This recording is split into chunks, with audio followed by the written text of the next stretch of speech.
Hey, Devery. Hey, Chaske. My name is Nate. Welcome to the Geekcentric podcast. How are you both doing today? Awesome. Doing great. How are you? Oh, I get to talk to you lovely folks, so it's been a good day. I have to start off by saying, Devery, we here at Geekcentric are head over heels in love with Reservation Oh, Dogs, and thank you. after such an incredible final season, it was just such a delight to see you and as well as some of your cast members from that show over here in Echo. I Oh, love no, how that thanks. show just it shows such an authentic representation of res life and indigenous culture. My first question is kind of for both of you, though. How do you feel this series continues to push forward that same representation? And Devery, we'll start with you. Yeah, I definitely think there's a lot of crossover between some of the work that I've done before and with Echo, but I think that it continues conversations. Echo is a really gritty family crime drama and film noir, and it follows the character Maya Lopez as she leaves Oklahoma where she's part of Kingpin's army and she comes back and ends up having to reconnect with her community and face some of the demons of her past. And I play the character Bonnie, who is essentially her sister and someone she was incredibly close with in her previous life. And yeah, I think through combating these stereotypes, but also pushing things forward, is at the helm of it just a really human story. People might think that this would be checking boxes of being deaf, indigenous, and featuring somebody who's an amputee. And while those things are there, like the conflict doesn't hinge on that. It's not necessarily about that. It's about family. Yeah, I have to piggyback on that. Is that the indigenous community? It almost becomes a character in the series, and you get to explore parts of that. And I play Uncle Henry, who is waiting or is running Fisk's chapter of his crime syndicate. When Maya comes in, she throws that world apart. But like what Devery said, this is a series about family, and anyone can relate to that. Anyone can relate to family and the dramas and all that stuff. And I think the audience is going to be really. I think that'll something that'll bring them in closer and more. Absolutely, yeah, and I mean, I love that emphasis on family, and I also think it's great for the three episodes that we've seen.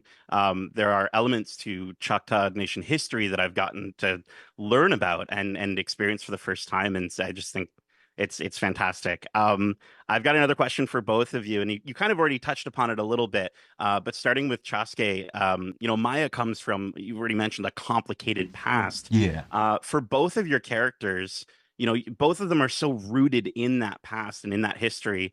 How do you feel your characters are influencing Maya at this point in her story? I feel like my character is trying to hold her back, and I feel like Oh he's yeah. protective of her, and he's got a past with her that he's not ready to confront. And I don't want to give too much away, but you see the character, you see that happen down in the episodes. But it was for me. I love stuff like this. I love the drama, and I love to play characters like this. So working with Alakwa and doing the scenes for this show was just a gift. Very cool. Yeah. Debbie, how about yourself? I know that Bonnie and Maya were incredibly close growing up, and Bonnie is somebody who is like a child of deaf adults. She's a coda, and so she signs really well, and that's another way that they're really able to connect. And when she loses her, it's heartbreaking for both of them. But now, as Maya's come back into town, and as the series is progressing, some of those past that's haunting Maya include the one with Bonnie. And I think for Maya, Bonnie kind of represents who she could have been had she not been pulled away to New York, and that Bonnie really represents this light. But over the series, there's definitely like twists and turns and lots of brutal violence, but ultimately, the end of the day, it's about reconnection with family. I love that. I love that. And speaking of family, that might be part of the answer for my last question for both of you. Yeah. Because I think following both your careers, you're already just so influential. I want to know for both of you, who is someone that inspires you either daily or throughout your life? I think for me, the person who inspires me most daily and throughout my life is my Doda, is my grandmother.